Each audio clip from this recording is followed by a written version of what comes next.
Manila Ocean Park is an oceanarium in Manila, Philippines.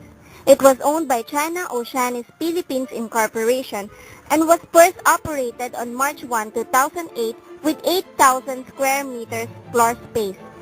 It is the only company in the Philippines that operates public aquarium attractions that consist of 7 sections.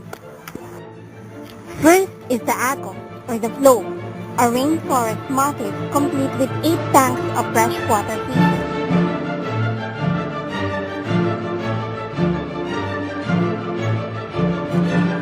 Second is the Bahura, or the Reef, where you can find artificial corals in 48 tanks.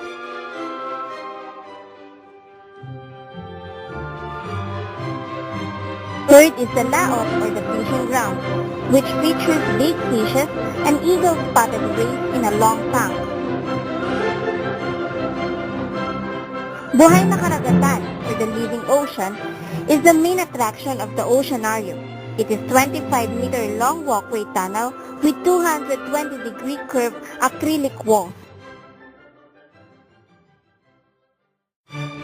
Kalaliman, or the deep, showcases marine animals found in the deepest parts of Philippine waters.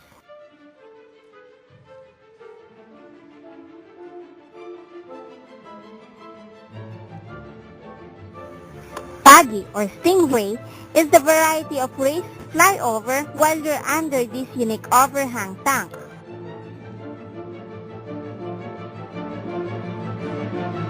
And lastly is the pating, or the shark, where you can find several species of sharks.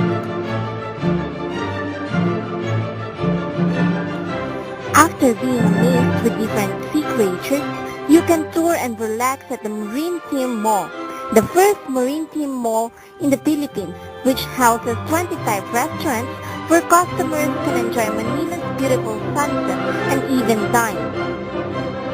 And not just that, if you're already tired of walking or if you just want to relax your feet, Manila Ocean Park is the first facility in the Philippines with fish spa service. So come, learn and enjoy the aquatic beauty of Manila Ocean Park.